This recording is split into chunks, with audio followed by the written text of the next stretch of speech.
میزبانی کریں۔ سبحان اللہ، یہ سارے ہمارے مہمان ہیں، آپ ان سب کے ساتھ وہاں پہ تشریف کیا لائے۔ بات، چنانچہ آپ پھر وہ تمام لاؤ لشکر سمیت وہاں تشریف لے آئے اور کئی دن رونق رہی۔ ہم نے تو پہلی دفعہ وہ باز دیکھے تھے اور بڑے بڑے ماشاءاللہ شکار کھیلنے والے پرندے، ہم نے لطف اٹھایا۔ اس وقت بھی وہاں پہ نیزہ بازی ہوئی، باہر سے بھی گھوڑ سوار آئے۔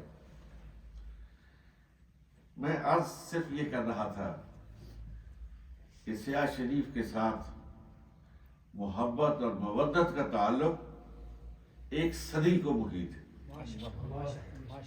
اور مجھے خوشی ہے اس بات کی کہ سیاح شریف کے صاحبزادگان، وہ صاحبزادہ رضوان ہوں یا صاحبزادہ ظفر صاحب ہوں، ان کی اولاد ہو،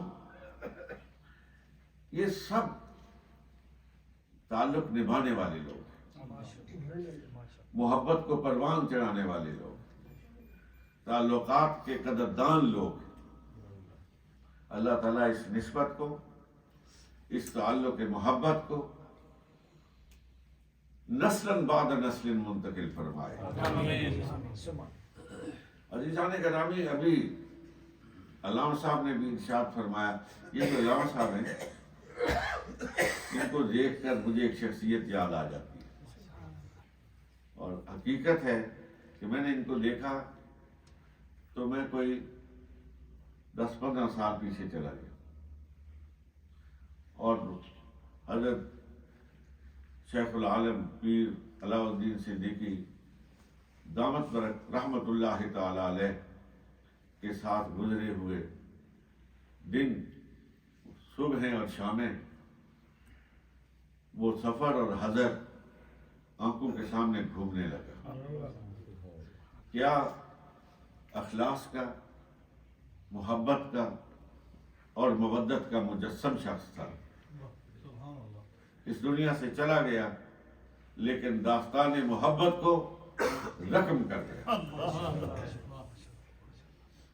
ایسے شخص بلا شبہ میں کہتا ہوں انہی کے لیے اقبال نے کہا تھا کہ ہزاروں سال نرگس اپنی بے نوری پہ روتی ہے، بڑی مشکل سے ہوتا ہے چمن میں دیدہ ور۔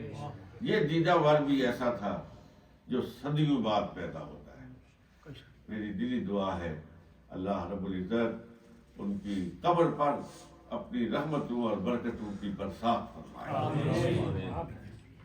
علامہ صاحب بھی فرما رہے تھے اور میرے عزیز امجد نے بھی اس طرف توجہ دلائی کہ ان الذین آمنوا وعملوا الصالحات سیجعل لهم الرحمن ودا۔ یہ لوگ سوچتے ہیں نا کہ یہ صوفی جو ہیں ان کے لوگ پیچھے پیچھے کیوں پھرتے ہیں؟ دور پہاڑوں میں بیٹھا ہوا ایک صوفی ہوتا ہے، درویش ہوتا ہے، لوگ کشاں کشاں چلے آتے ہیں۔ اچھا آج تو میڈیا کا دور ہے، الیکٹرانک میڈیا ہے، پرنٹ میڈیا ہے، یہ آپ کا یہ سوشل میڈیا گھر گھر پہنچ چکا ہے، بہت زیادہ ذرائع ابلاغ وجود میں آ چکے ہیں۔ لیکن تھوڑا سا پیچھے چلے جائیے، یہ موڑا شریف ہے، دور بری کی پہاڑیوں کے پیچھے چھپا ہوا، آج تو وہاں سڑک ہے، لیکن تھوڑا سا پیچھے چلے جائیں کوئی راستہ نہیں تھا، بڑے مسدود راستے تھے، لیکن دنیا ہے کہ چلی آ رہی، نہ کوئی پروپیگنڈا تھا، نہ کوئی اشتہار تھا، نہ الیکٹرانک میڈیا تھا، نہ پرنٹ میڈیا تھا، کوئی اس طرح کی صورت تھی ہی نہیں۔ تو وہ کون سی چیز تھی جس کو سن کے وہ کشاں کشاں چلے آتے تھے؟ تو پھر مجھے وہ حدیث قدسی یاد آتی ہے، رب العزت ارشاد فرماتے ہیں کہ جب میں کسی بندے کو پسند کرتا تو پھر میں جبریل امین کو بلاتا اور جبریل کو بلا کے کہتا ہوں کہ جبریل دنیا میں فلاں پہاڑ کے اندر دور ایک وادی میں میرا ایک درویش بستا ہے، وہ راتوں کو اللہ اللہ کرنے والا، وہ سر سجدے میں رکھ کر خشوع اور خضوع کے آنسو بہانے والا میرا ایک بندہ بیٹھا ہے، میں اس سے محبت کرتا ہوں۔ جبریل تو بھی اس سے محبت کرتا، جبریل امین ساتویں آسمان پر اترتے اور ملائکہ سے مخاطب ہوتے ہیں اور ارشاد فرماتے ہیں، اے ملائکہ، وہ فلاں شخص جو فلاں بستی میں بستا ہے، اللہ اس سے محبت کرتا ہے، تم بھی اس سے محبت کرتے ہو۔ ساتویں آسمان والے فرشتے چھٹے پہ اور چھٹے والے پانچویں اور دوسرے اور تیسرے اور پہلے پہ آتے ہیں، اور پھر پہلے والے فرشتے اللہ رب العالمین فرماتے وہ زمین پر اترتے اور لوگوں کے دلوں میں ڈالتے ہیں کہ اللہ کے بندو، وہ اللہ کا بندہ ہے جس سے اللہ محبت کرتا ہے، تم بھی اس سے محبت کرو۔ پھر دنیا دیکھتی ہے کہ گردنوں پہ حکومت کرنے والے بادشاہوں کی حکومت ختم ہو جاتی ہے، لیکن دلوں پہ حکومت کرنے والے ان فقیروں کی حکومت کبھی ختم نہیں ہوتی، کبھی ختم نہیں ہوتی۔ لاہور میں 2 مزار ہیں جو معروف ہیں، ایک مزار وہ ہے جس نے گردنوں پہ حکومت کی ہے، اور ایک مزار وہ ہے جس نے دلوں پہ حکومت کی ہے۔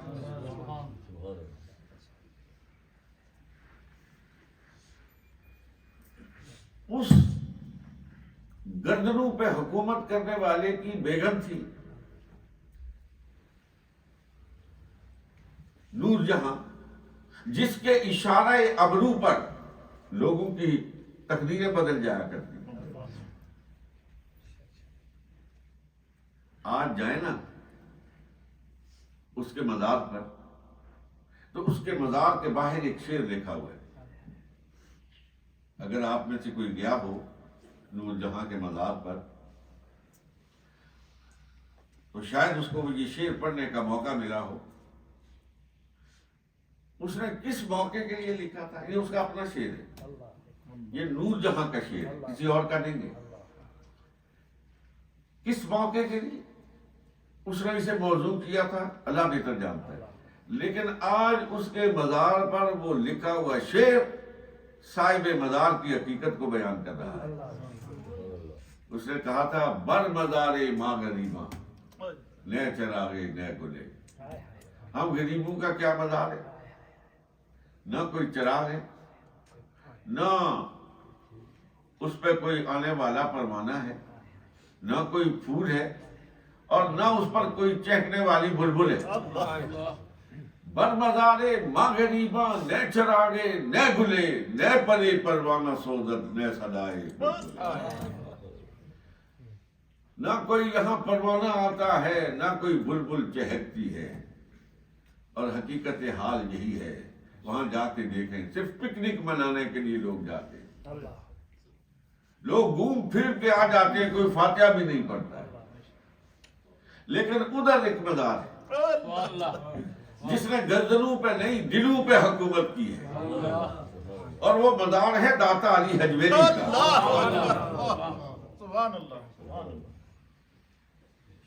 اس مزار پر حضرت خواجہ معین الدین چشتی اجمیری رحمۃ اللہ علیہ 40 دن تک چلا کش رہے، اور چلا کاٹنے کے بعد جب مزار سے باہر آئے تو پکار کے کہا، وہاں تو ہے نا، بر مزارے ماں غریباں نئے چراغے نئے گلے، نئے پرے پروانہ سوزت نئے صدائے بلبلے۔ اور یہاں خواجہ معین الدین چشتی اجمیری باہر آتے ہیں تو پکار کے کہتے ہیں، گنج بخشے فیض عالم مظہر نور خدا، ناقصاں لا پیر کامل کاملانا رہنما۔ نعرہ تکبیر، نعرہ رسالت، فیضان اولیاء۔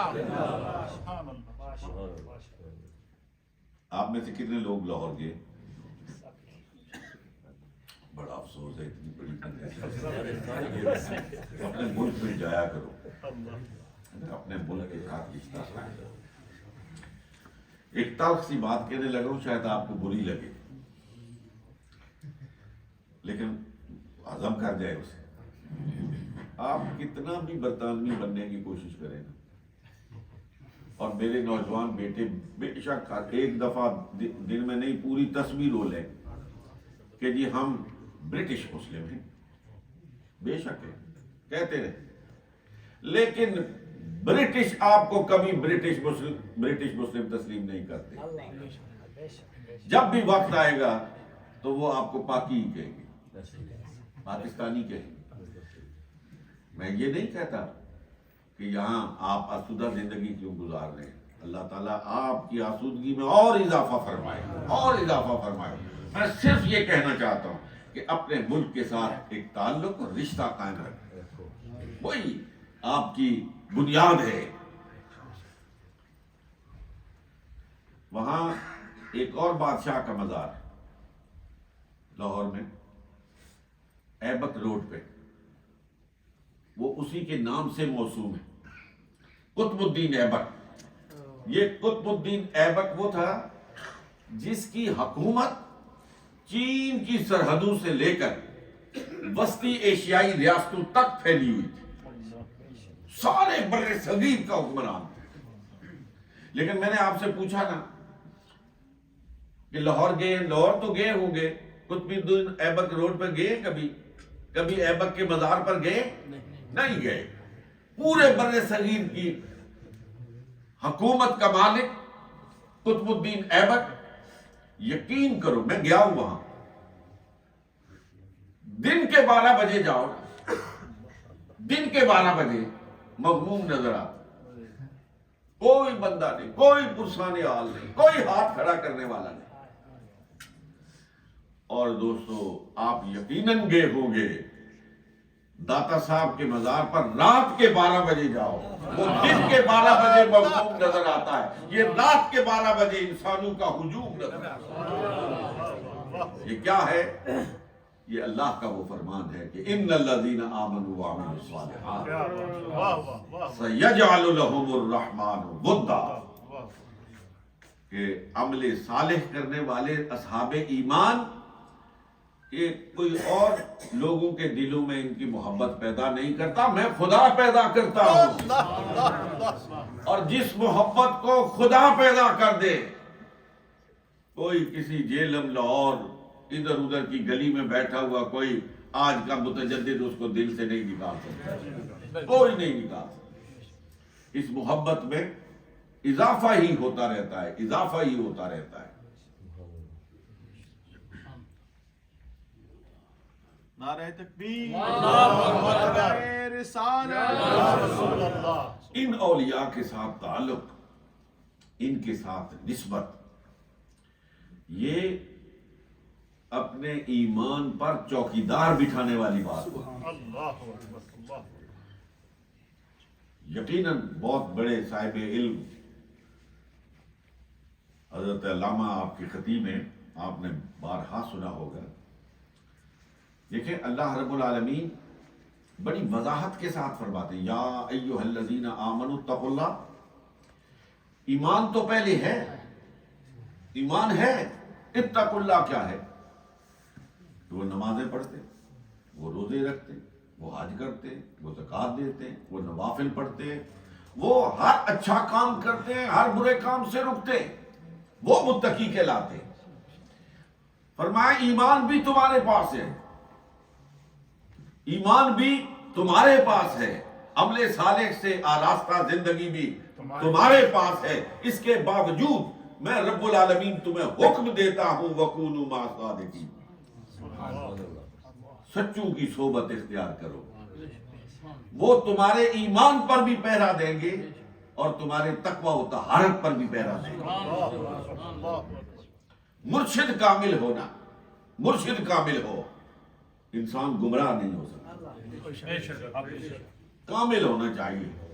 لیکن مصیبت یہ ہے کہ جسم کا علاج کروانے کے لیے نا ہم 100 آدمی سے پوچھتے ہیں کہ میری ایہی مرض ہوئی گی تو تھوڑا کیا خیال ہے کہڑے ڈاکٹر نال رابطہ کرنا چاہیے نہ کوئی بال جا بندہ بجھیا ہوئی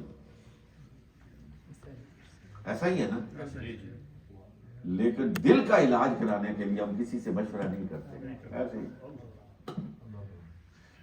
اگر مشورہ کر کے سوچ کے بچار کے پرکھ کے آپ کسی کے ہاتھ میں ہاتھ دینا پھر وہ آپ کو گمراہ نہیں ہونے دینا. پھر گمراہ نہیں ہونے دینا. پھر گمراہ اگر کوئی کرنا بھی چاہے تو بچانے والے وہاں بھی پہنچ جاتے. میں نے ایک واقعہ پڑھا کہ ایک شاہ نقش بند کی مریدنی تھی, بہت ہی صالحہ خاتون تھی, پاک سیرت, نہایت متقی اور پرہیزگار, لیکن نہایت خوش شکل. تو کچھ دہلی کے گنڈوں نے اس کو ایک مکان میں قید کر دیا, تیسری منزل پر لے گئے, دست درازی کی کوشش کی, اس خاتون کے ایمان کا اندازہ لگائیں اور اپنے شیخ کے ساتھ تعلق کا اندازہ لگائیں.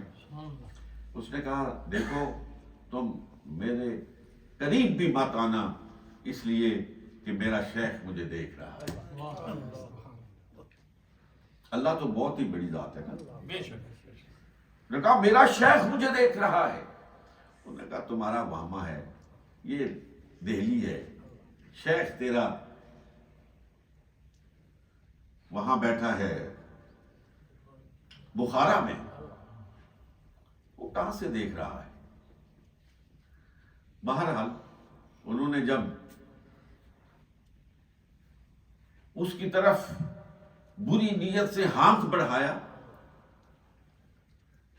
تو اس مکان کی کھڑکی سے اس نے چھلانگ لگا دی, اور چھلانگ لگاتے ہوئے اس کی زبان پر آیا المدد المدد یا شاہ نقش بند, اے شاہ نقش بند میری مدد کرو. نیچے آئی تو دیکھا حضرت شاہ نقش بند رحمت اللہ تعالی علیہ دونوں ہاتھ پھیلائے. کہا حضور آپ بخارا میں تھے, کہا تو از منارہ آمدی من از بخارا, اس دوبارے سے نیچے آئی ہے, میں بخارے سے جاتا ہوں. اس کو حدیث قدسی ہے, سرکار علیہ الصلوۃ والسلام نے فرمایا کہ یتقرب الی بالنوافل, کہ جب کوئی نوافل پڑھتے پڑھتے اللہ کے قرب کی منزلیں طے کر لیتا ہے تو پھر پاؤں اس کے ہوتے ہیں, اس میں قوت رفتار رب تعالیٰ کی ہوتی ہے, کان اس کے ہوتے ہیں, اور اس میں سماعت کے جلوے اللہ رب العالمین کے ہوتے ہیں, زبان اس کی ہوتی ہے, لیکن گفتہ اللہ بواد گرچہ الکلکو میں عبداللہ بواد, اگرچہ بندے کے حلق سے نکلنے والی آواز ہوتی ہے لیکن حقیقت میں وہ آواز اللہ رب العالمین کی آواز ہے. میرے انتہائی قابل احترام سامعین محترم,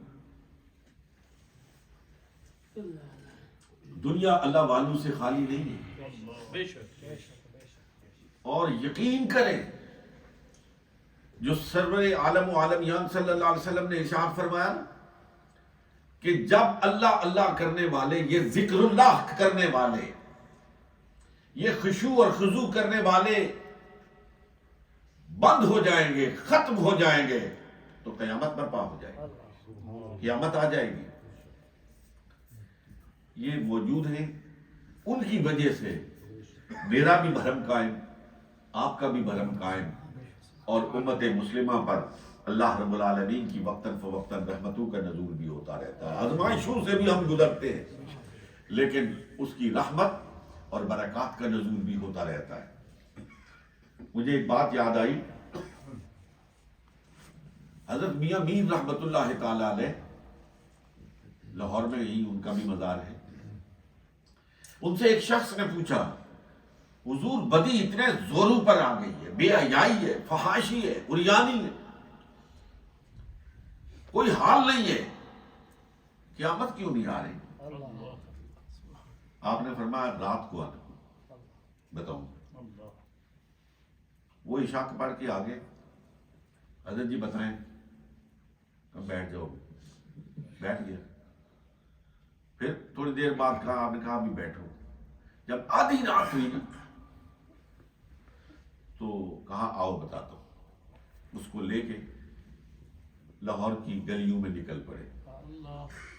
ایک گلی سے گزرے نا تو اندر سے آواز آ رہی تھی، کچھ صوفی بیٹھے ہوئے پڑھ رہے تھے، لا الہ الا اللہ، لا الہ الا اللہ، لا الہ الا اللہ۔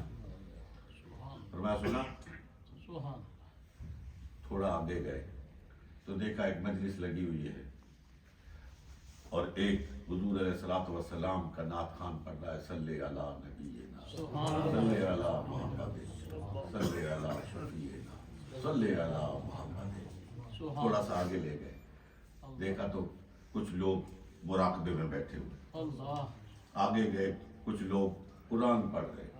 علی ھذا القیاس مختلف گلیوں کے چکر لگانے کے بعد اور یہ مناظر دکھانے کے بعد حضرت میاں میر رحمت اللہ علیہ نے فرمایا کہ جب تک یہ موجود ہے نا، پھر نہ عذاب آتا ہے نہ قیامت آتی ہے۔ جب یہ اٹھ جائیں گے عذاب بھی آئے گا، قیامت بھی آئے گا۔ اللہ رب العالمین ان سچوں کے ساتھ ہمارے تعلق کو مضبوط تر بنائے، مستحکم کرنے کی توفیق عطا فرمائے۔ یہ وہ لوگ ہیں جن کی اپنی مرضی ہوتی ہی نہیں ہے، یہ بولتے ہیں تو اس کی مرضی سے بولتے ہیں، یہ چلتے ہیں تو اس کی مرضی سے چلتے ہیں۔ مجھے ایک اور بات یاد آئی، آپ کی نظر کرتا ہوں۔ گجرات میں مزار ہے حضرت شاہ دولہ رحمت اللہ علیہ کا، آپ نے سنا ہوگا۔ یہ شاہ دولے ہوتے ہیں نا، چھوٹے چھوٹے سر والے، یہ وہاں بڑی کثرت سے موجود ہوتے ہیں۔ جی جی ہاں۔ ایک دفعہ دریائے جہلم نے اپنا رخ تبدیل کرنا شروع کیا اور وہ گجرات شہر کی طرف مڑ گیا، اور خطرہ لاحق ہو گیا کہ اگر پانی کا بہاؤ اسی طرح جاری رہا تو کہیں شہر گجرات ڈوب نہ جائے۔ لوگ متفکر ہو گئے، حضرت شاہ دولہ کی خدمت میں حاضر، حضور۔ اچھا، اور دلچسپ ہے اس واقعے کو مولانا اشرف علی تھانوی نے بھی نقل کیا ہے۔ حضرت شاہ دولہ کی خدمت میں حاضر ہوئے اور آج کے حضور، جہلم دریا نے اپنا رخ شہر گجرات کی طرف کر لیا ہے اور بہاؤ اسی طرح جاری رہا تو ہفتوں کی نہیں دنوں کی بات ہے، شہر گجرات ڈوب جائے گا۔ آپ نے پتہ ہے کیا کہا؟ آپ نے فرمایا کل نماز فجر کے بعد آپ تمام لوگ، جس کے پاس گینتی ہے وہ گینتی، جس کے پاس بیلچا ہے وہ بیلچا، جس کے پاس کھرپا ہے وہ کھرپا، وہ لے کے وہاں دریا پہ پہنچ جاؤ، میں بھی آؤں گا۔ اب لوگ سوچ پہ ڈوب گئے، عجیب آدمی ہیں، ہم اب تو آئے تھے کہ دعا کریں، دریا کا رخ بدل دیں، اب یہ کھرپوں اور بیلچوں سے دریا کا رخ تبدیل کرنے لگے۔ بادشاہ آدمی، لیکن حجاب تھا، ادب تھا، احترام تھا، کسی نے کچھ نہ کہا، اور حکم کے مطابق اگلے روز نماز فجر کے بعد کھرپے، بیلچے، گینتیاں لیے ہوئے سارے لوگ وہاں پہ پہنچ گئے۔ آپ نماز فجر ادا کرنے کے بعد وہاں تشریف لے آئے اور ایک گینتی خود اٹھا لی، اور جدھر دریا جا رہا تھا نا گجرات شہر کی طرف، ادھر اس کے لیے رستہ بنانا شروع کر دیا۔ کہاں میرے پیچھے رستہ بنا۔ اب لوگ حیران پریشان کہ ہم تو دریا کا رخ تبدیل کرنے کے لیے آئے تھے، یہ خود دریا کے لیے راستہ بنا رہے ہیں، لیکن زبان پر کیا جاری ہوا ذرا سوچئے گا، لطف اٹھائیے۔ یہ ہے اللہ والے۔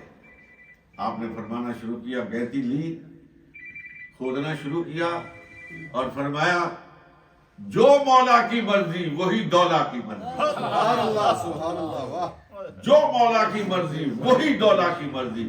ابھی 2 دفعہ کدال ماری نا تو پانی پیچھے ہٹنا شروع ہو گیا. اللہ جو اس کی مرضی پہ قربان ہو جاتے ہیں نا پھر اللہ ان کی مرضی کا بڑا لحاظ کرتا ہے.